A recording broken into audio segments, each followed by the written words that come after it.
Good morning, Mario, and good morning, Switch fans. Friday, gotta get down on Friday with all the freaking new Nintendo news because, oh my goodness. It seems like Nintendo is making a Switch sequel that nobody wants. Nobody, and so I'm so eager to hear your take on this. All right, it's pretty crazy. We're gonna have a big conversation. Plus, Nintendo has issued a red hot warning about suspicious scams trying to swindle the fan base out of their hard-earned coins, and they want you to protect yourselves.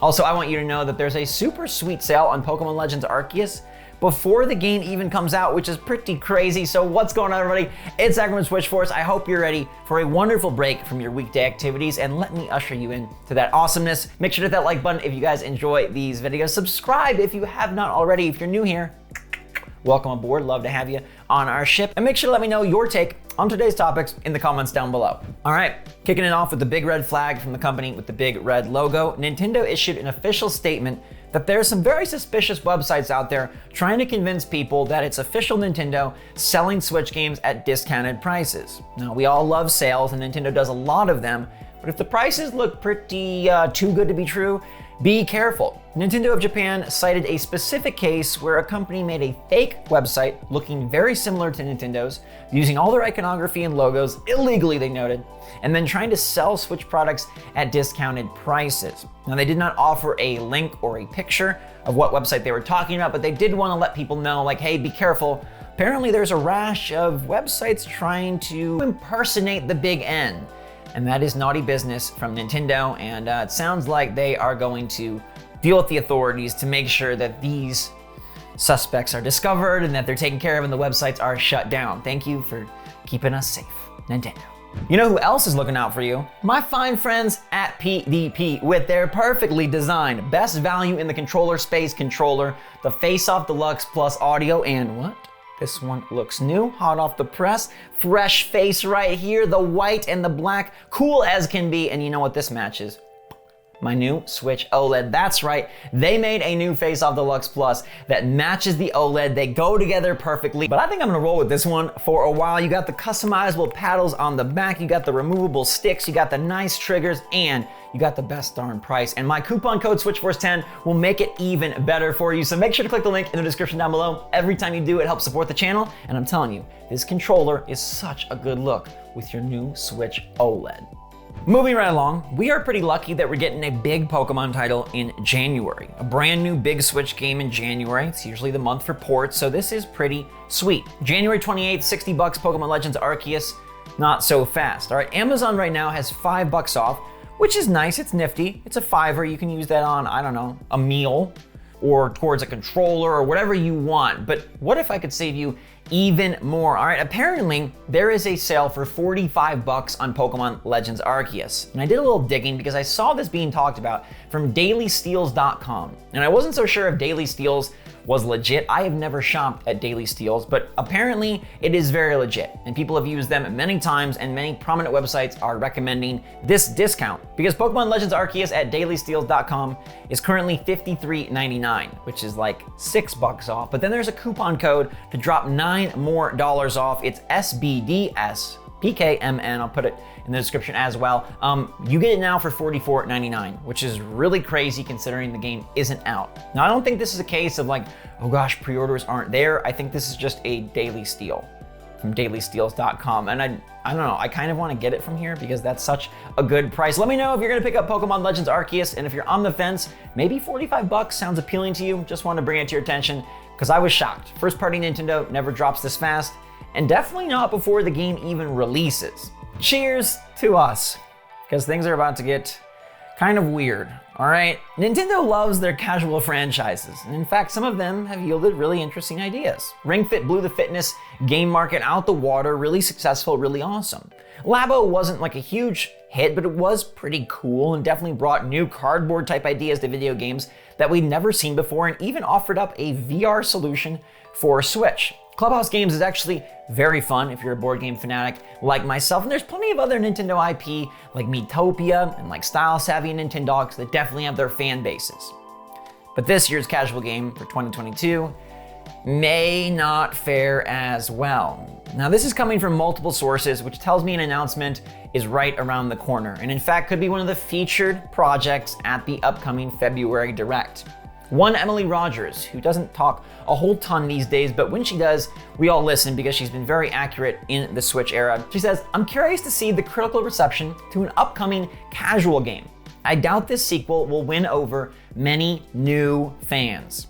So she's talking about a sequel, casual, on the Switch that will not win over many fans. And then Nate Drake, leaker extraordinaire, insider of the Nintendo kind, had this to say, and I want you to listen to his words because I was blown away by how negatively he talked about this coming casual game. Listen in. Pokemon Legends, Kirby, Splatoon 3, a casual game that no one is going to want and people are going to laugh at when it's actually revealed. Is it Clubhouse Games 2? No, that would be amazing. I know, I was going to say, because I want it if it is. No, this is a game nobody would want. Okay, so it's a game that nobody wants and that players will laugh at when it's announced. It's one Emily Rogers is curious about and doubts this sequel will win over many new fans. Do you know what this game is? You have to. There's only one game that this could be because just about every IP on Switch has a pretty solid fan base, except one that received a 58 on Metacritic and despite selling 3 million copies was overpriced and in many ways underdeveloped. I'm talking about 1-2 Switch, and I firmly believe that is the game that is going to rear its minigame head once again in 2022. A game nobody wants, a sequel that won't win over many new fans, and a very odd choice from Nintendo. Although 1-2 Switch did sell 3 million plus units, that's not anything to laugh at. The game does have some jokes. I mean, in one way, it's kind of an interesting title, and I definitely want to know your take on 1-2 Switch. Have you played it? Have you seen it? If you're a new Switch owner, like, do you even know what I'm talking about? I feel like this is kind of like the ugly stepchild of the Switch. It came out at launch and was a minigame collection, about 28 minigames and weird live actors helping you shave, beat your chest like a gorilla, milk cows, and more. It was kind of cute for a few minutes, and then it fell off. And for $50, it sure did not feel worth it.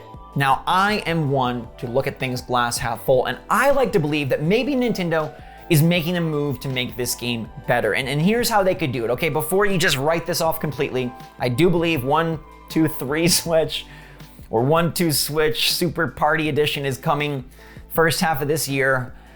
And it'll probably be $50 again. And yeah, but here's what they can do. Okay, there is a past casual game minigame collection that actually was received really well. And even on the faltering Wii U, sold over 7 million copies, making it a super strong part of the system's library and was really well received. 78 on Metacritic and a ton of Nintendo-themed minigames, Nintendo Land. Mario Chase, one of the best things Nintendo has ever done. And the Luigi's Mansion minigame, super interesting. Donkey Kong theme park, I mean, it really felt like a fun time. I got to play it at E3 when they unveiled the Wii U, and it was so cool to see. And then it ended up being pretty nifty once you got to actually play it. Now, the main reason was because they focused on cool gameplay ideas. It was like little games that clearly could have been blown up into bigger projects, not just a mini game for the sake of a mini game. Like, there's not gonna be a cow game. No one's gonna make a full retail cow game on Switch. No one's gonna make a full shaving game on Nintendo Switch. No one's gonna make gesture-based stuff because it's just not the way. So Nintendo could utilize the idea of 1-2 Switch being a fun, family-centric party game, but if they interject gameplay ideas that are more than just silliness, and probably more importantly, bring aboard their Nintendo IP. I'm telling you, if 1-2-3 Switch, which is what we're gonna call it, has Nintendo characters and Nintendo-themed games, instantly that goes way up in terms of how it will be received. And then they just have to realize that motion is no longer the way. And I think the big fear here from both Emily and Nate is that they will continue on the waggle wheel and deliver something that feels super antiquated, super corny, and not appealing to any of the Switch players that have bought a console for Breath of the Wild, Mario Kart, Animal Crossing, or any of the others. 1-2-3 Switch would still sell quite a bit because it's a Nintendo first party. There are a lot of families that own this platform. And I gotta tell you, like, the Ice Cube game was pretty nifty. It has an interesting presentation style, something that was very like off kilter for even Nintendo, who likes to be quirky. And I respect that, but they need to double down on the gameplay elements. They need to look at what they did with Mario Chase and Luigi's Mansion and Nintendo Land and make fun games that are cool ideas on their own right, not gimmick ideas, right? Things that could actually develop into future gameplay ideas. Now with the Wii U and Nintendo Land, they took advantage of the Wii U gamepad to show it off. Remember, this was also bundled with the deluxe Wii U, so it already had such a good value. 1-2-Switch was not bundled, even though it should have been, and 1-2-Switch was $50, even though it should not have been. And it really was just a bunch of really one-off quirky ways to show that the Joy-Con was a nifty controller. And now, over 5 years in, we know the Joy-Con is a nifty controller, and we don't need to be reminded of that. All right, give us some sports type stuff. Wii Sports and Wii Sports Resort were really liked. Give us some Nintendo Land type stuff, that was really liked. But don't just redo 1-2-Switch with a new set of quirky actors and a new set of really wild, weird, one-off mini games. But let me know your take, all right? I'm really curious to hear what you all think about this. And look, it is 1-2-Switch, all right? There's no other game that would elicit this type of response. Even titles that weren't super awesome on Switch, stuff like ARMS, like it still had people that really championed that game. I don't think anybody championed 1-2-Switch, and Nintendo has a lot of beloved casual IP. It's 1-2-Switch. All right, let me know your take in the comments down below, and let's move to our daily poll where I asked you guys if you're pumped to see the Mario movie at the end of this year, because I, my friends, am so excited. I'm a big movie guy. I don't know if you knew that about me. It's been really weird not going to the theaters. I've actually been a drive-in dedicated man. Been going to the drive-ins to stay safe and separated and also still enjoy a lot of cool movies. Last one I saw was Spider-Man. No. Thwip. Sorry about that. So combining my love of movies and Mario is perfect, and knowing Miyamoto is right there working to develop this into something truly special. The voice cast is just all sorts of interesting. I'm excited to see Chris Pratt's take on Mario and Jack Black's Bowser. But darn it, 34% of you said, heck no, you're not excited and planning to see the movie. What? What's going on? This movie is going to be legendary. I'm telling you, it's going to be amazing. Avatar 2 and Mario are going to make this December movie heaven. And so if you did not vote, heck yes, like 66% of us did, go check out the community tab. I post the polls every weekday evening. Subscribe, turn the notification bell on, and vote yes for the Mario movie. It's going to be good. Don't you want to see Mario's big adventure on the big screen? I am super excited.